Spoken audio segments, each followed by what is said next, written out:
Là où ça bouge dans les rues de Caen, devant le El Camino pour le Mini-Fest. Effectivement, c'est mini-mini. Aujourd'hui, c'est ton anniversaire. On va fêter tes 10 ans. T'as fait swinger toute la terre. La Normandie, évidemment. Mini-Fest, maxi swing. Mini-Fest, ça swing.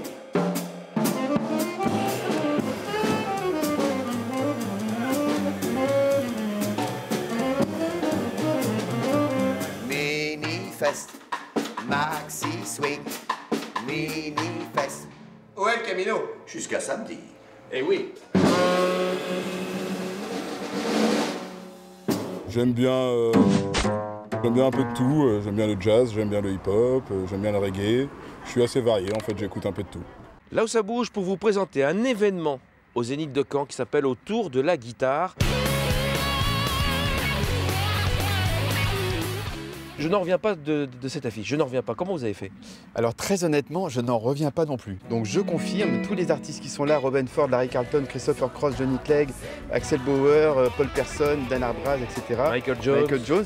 On sera tous sur scène comme une troupe et on va d'ailleurs même tourner à l'ancienne dans un bus. Donc il y aura des guitares dans le bus et il y aura forcément un concert aussi après le concert. Est-ce que vous allez jouer séparément ou vous regrouper et faire des buffs? Alors il y aura toutes les combinaisons, solo, duo, trio et bien évidemment, non seulement on est tous ensemble tous les soirs sur scène, mais il est hors de question de faire un spectacle, j'allais dire à la manière d'une émission de télé où chacun vient faire son tube et puis repart après dans la loge. Non, il y aura bien évidemment, on va pas avoir Christopher Cross et ne pas faire Sailing ou Wild Like the Wind.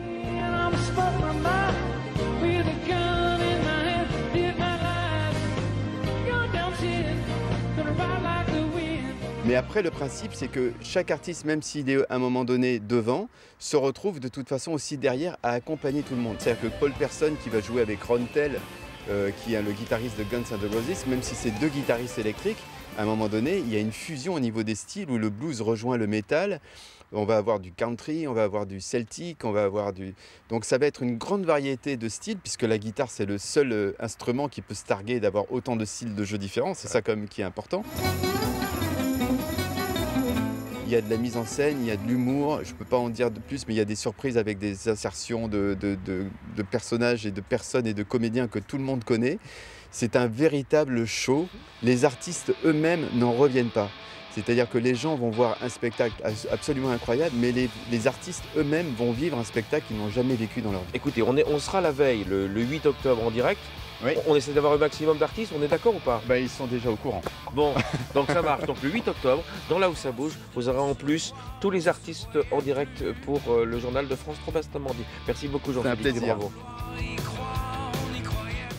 Passons à un one-woman show, celui de Nathalie Boileau, la lionne de Belfort. C'est samedi 3 octobre prochain à 20h30. L'histoire d'une fille de boucher qui rêve de devenir actrice ou chanteuse. Drôle et profond. C'est à Bretonçel, dans l'Orne, samedi. J'ai préparé une petite pornographie.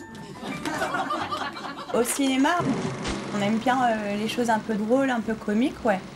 Parce qu'en ce moment, la vie, elle n'est pas très gaie, donc... Allez, promis, ce sera pour une autre fois. Là, le thème du film est très grave. Là où ça bouge, nous sommes au cinéma Luxe à Caen pour vous parler d'un film qui s'appelle Le Fils de Saul. Le réalisateur Laszlo Nemes sera l'invité du journal demain soir. En attendant, Sabine Daniel, vous avez vu ce film qui vous a profondément marqué. Pourquoi ? D'abord parce que le pitch est difficile. Il faut savoir qu'on est dans le camp de concentration de Auschwitz-Birkenau et que l'on suit ce personnage principal de façon très très serrée. Il fait partie de ce qu'on appelle un Sonderkommando. Ça a son importance, on vous l'explique dès le départ du film. C'est-à-dire que ce sont les Juifs choisis par les SS pour emmener les leurs jusqu'à la chambre à gaz et s'occuper de leurs cadavres. Ces commandos étaient exécutés pour ne pas laisser de traces et on suit le personnage principal dans son quotidien au camp. Il y a une très belle histoire humaine dans Le Fils de Saul que je vous recommande. Il a eu le Grand Prix du jury à Cannes cette année.